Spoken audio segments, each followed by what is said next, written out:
where your thumb is. There's an arrow. I'm on. And a green light. Yeah. I'm on. There we go. Okay. Ready to jump. And then you got the zoom. Oh. You see? Forward, backward, Yep. the zoom thing. Okay. We're Folks, zooming. We're zooming. I love you. It's gonna be a good thing. Okay, so you can turn it off.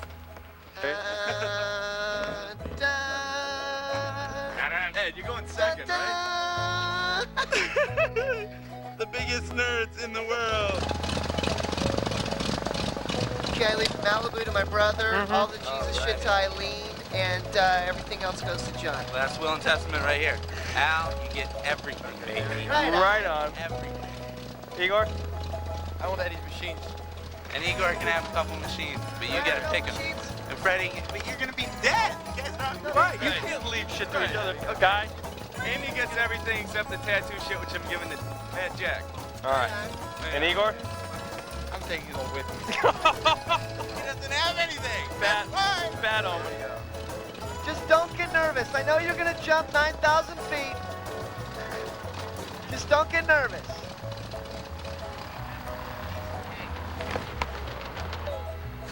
Oh, right on the pad. Eddie! Was it fun? He doesn't remember. He missed most of the jump. Yeah. Smiling all the way down.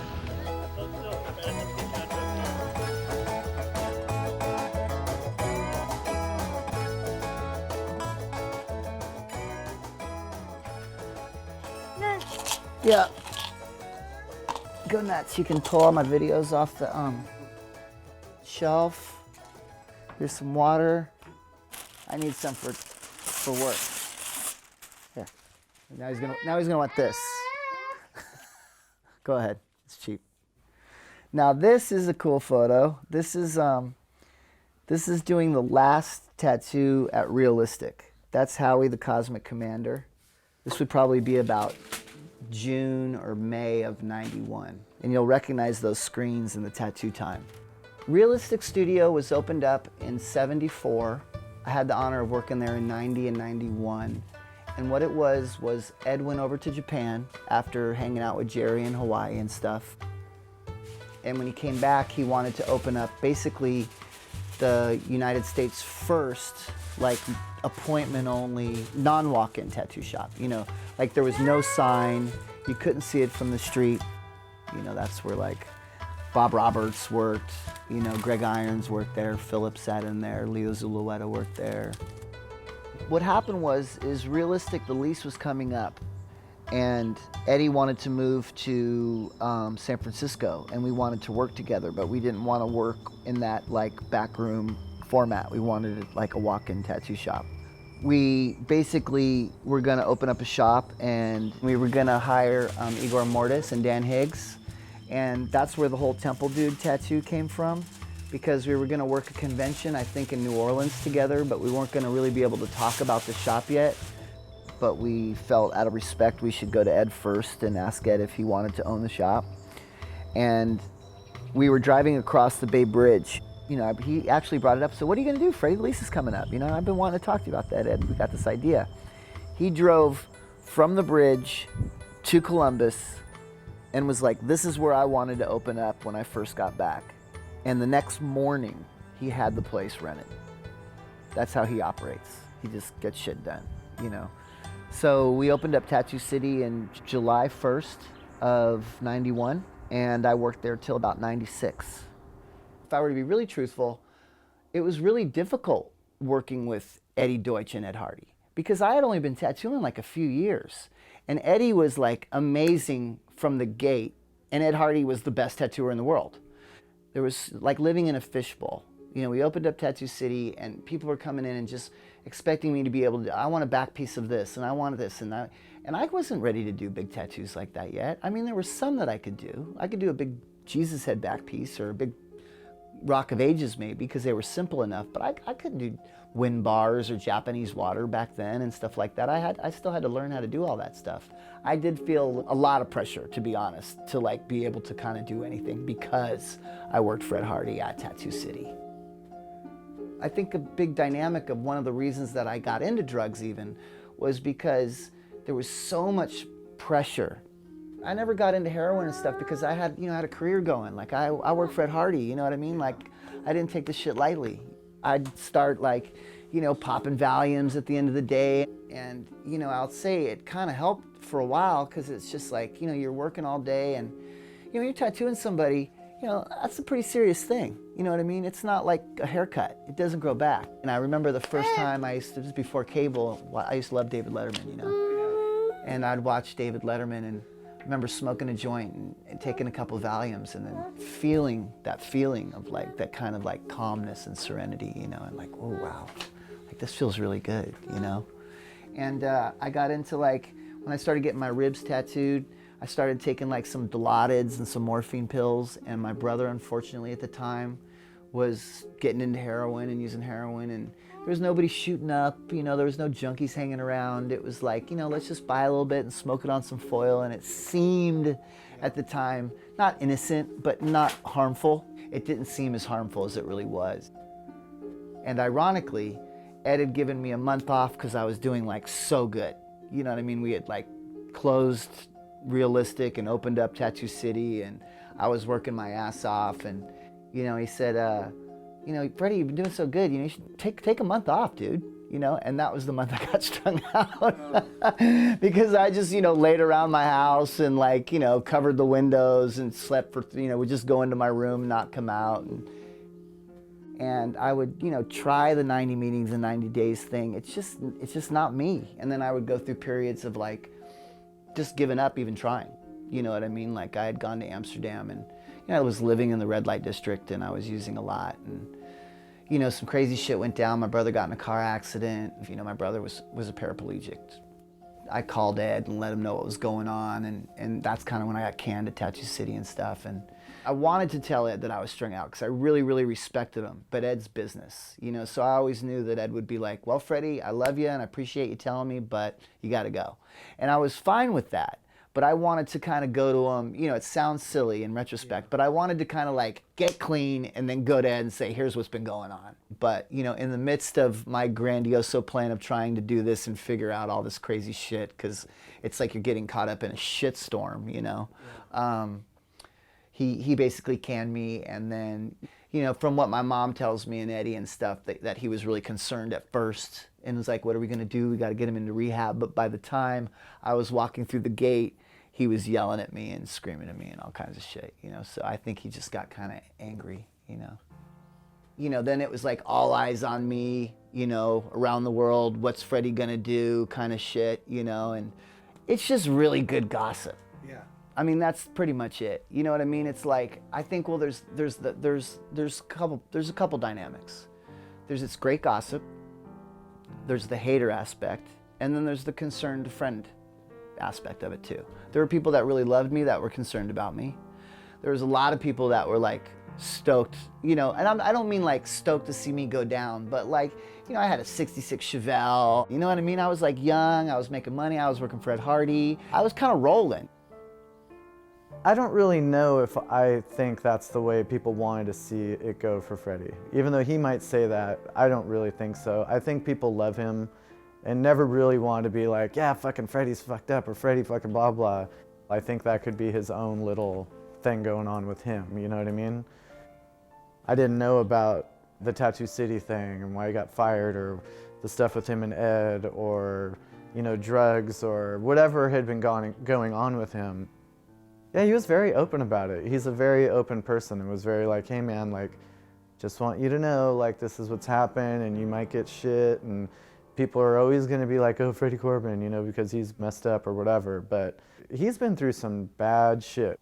People dying, his brother getting in an accident, being paralyzed, his brother dying recently, like, things just with his whole life. Like, he's had a pretty rough run and he's come out on top and been like amazing. There's something about him that his soul and his heart is just so genuine and so real, and no matter if he was drugs or not, or weed, or whatever the fuck he was doing, there's this part of him that you just care about and I love no matter what. Of course I wanted to do the right thing, whatever that was, So I got off dope and I stayed clean for a little while, but not long. And And then I ended up going back to Amsterdam and kind of just bailing the whole scene. I continued to use in Amsterdam for a while and even here in Oakland for a little bit, and then just, you know, just wasn't happy. It just wasn't working for me. It was just like staying well and just darkness, you know, just living in darkness, you know. So my friend Vinny, you know, was always really cool about being really supportive in a non-judgmental kind of way, you know. Was always there for me as a friend. And even my wife Lisa, who was then my girlfriend, you know, as stubborn as we both can be, and as much as we're on opposite ends of the spectrum when it comes to things like religion or going to India or shit like that, you know, she was always there for me too. You know, so the two of them were really instrumental in like me kind of getting my shit together. You know, a lot of us have gone through those similar things. It is helpful to have other people involved because they can kind of call you on your shit, you know. But there were times that we were all just like, what can we do? You know, at a loss. And, you know, there were times with Freddie that were very scary. Yeah, knowing Freddie has been a journey. Yeah, and sometimes I've had to hold on with like the tightest ropes I've ever had to hold on to in my entire life. You know, and I go through all that doubt of like, what am I doing? Am I crazy? You know, but there was always something there. You know, there was always that bond, there was always that connection, and it's just been amazing to see him pull through that, you know. There must have been something deep down that made him want to live, and then we have Sonny, our awesome son. And he's just sort of taken I think some of that energy and put it into him. And, you know, they have a beautiful relationship, makes me jealous sometimes. Ready for the dip? And the dip. Oh, that's the sound. I guess, you know, you do the right thing, good things happen, you know, because I was always petrified of having a kid because I had been strung out for so many years. So it was just like, I wouldn't be a good father, or I couldn't never do this, or how would this work? You know, it's just the two things that petrified me the most were getting clean and having a kid. And I eventually was able to get clean. Like Sonny, my son, has just been like the coolest thing in my life, you know, because I think when we were talking earlier, I said, you know, I could have never imagined having a kid, and I can't even imagine what it would be like to not have him, you know. And I named him after Sonny, kinda, but Sonny was such a notorious fuck up, Sonny Tufts, you know, that it was like, you know, did you name him after Sonny? And it's like, well, not really, you know. I really just kind of learned how much I love that name and how endearing it was to me because of my friend and because of knowing him so long and stuff like that. I tell him all the time, I'm just like, dude, from when I met you to now, it's insane. Like when I met him, he lived 3 blocks up in this dark, shitty, fucking depressing apartment. It was just this den of like, you sat on a couch and you would melt in it and almost fall asleep. I would like get there and just be like, ugh, like to 11 in the morning, like coming to work, and I was just, and just to see where he's come from, to where like getting married, having a baby, owning the 2 successful shops, you know, his house, his life, he's changed so much. And definitely it's Sonny. Like seeing him be a dad is unbelievable. I've never seen someone attack it so strongly and so passionately and become like, he's a rad dad. Look at you, there you go. Do it, do it. Yes, yay, yeah. You conquered. It's hard to tame a free spirit, and he's the ultimate free spirit. So I think this is one way of doing it organically and naturally, is, you know, having a kid and having a family. He's still Freddy. Nothing changed about him. You know, I admire people like that. He's an extremely fun time. Freddy could have fun in a cardboard box. You know, the weirdest thing to me is like, he goes to Burning Man and he's like, it was insane, bro. And I never want to go to Burning Man. I just don't have any desire to, but when Freddy tells you about it, you're like, what? Oh my God, really? Because he's just that cool. I feel like Burning Man prepared me for India, because at Burning Man, like, anything goes. You know what I mean? Like, you know, you can be talking to some really cool fucking people that are just like really down, and then the next thing you know, you got some like crazy dude like tripping on acid, who's flailing and not knowing where the fuck he is or whatever, because there's like no rules, you know? And India is the same way. You know, India is like no rules. You know, we have this term, it's like both and. It's like profound, profane, and then a little bit more. India is so intense. You could see a dead person in the street, there's lepers, there's people begging, there's poor kids begging, running around with no pants on. There's just like a lot of poverty, you know? A cliche that people say is that India is like the most beautiful and the most horrific place that you'll ever go, you know? And it's true. So you'll be out boating and you'll see a carcass floating by. You know what I mean? Like a bloated human body will just, I've seen a dog with a hand in its mouth, like cruising off like, I got some food, you know? I mean, it's just bizarre. First time I was there, I was like, you know, if I stayed at this one hotel and I could maybe bring Lisa and her mom here, and you know, her mom's really cool. And I'm just like, why am I wasting my time trying to turn them on to something that I think is really cool? My wife has no desire to go to India. It's too dirty for her. She won't even go camping. Like, if there's not a toilet, she's not interested. You know what I mean? Freddy's spiritual side is very separate from our relationship. It's not something that we share or do together. Yeah. So his trips to India, or Burning Man, or Brazil, or the tea ceremonies, or parties that he goes to, like the alchemy parties. You know, Freddy, I think, maybe got opened up to different things, but I think he's always been spiritual. His spiritual side it's all over the place in a good way. You know, like, I think Freddy believes and dabbles in a little bit of all of it, you know? There's obviously a lot of Jesus is here and a lot of Christian stuff and all this stuff, and he even sometimes will say that's what he is and what he does, he's a Christian, but, you know, he believes so much in, like, Buddha and, you know, all these other kinds of religions and forms of religion that I think he takes pieces from all of it. You know, he's definitely got, like, a lot of spirituality in him. Wherever it comes from, I couldn't really pinpoint. Like, I don't feel bound by any dogma of any religion whatsoever. And I consider myself a Christian because, you know, I'm down for Jesus and I believe in, like, what he was here for, as well as Buddha or Martin Luther King or Gandhi or anybody of that nature. You know what I mean? I'm just kind of into, like, positive energy, you know? And I think we're all God's fucking children. We're all brothers and sisters, you know, no matter, like, what religious sect or color or size or sex or whatever, you know? Huh, Sonny? And don't trust the government.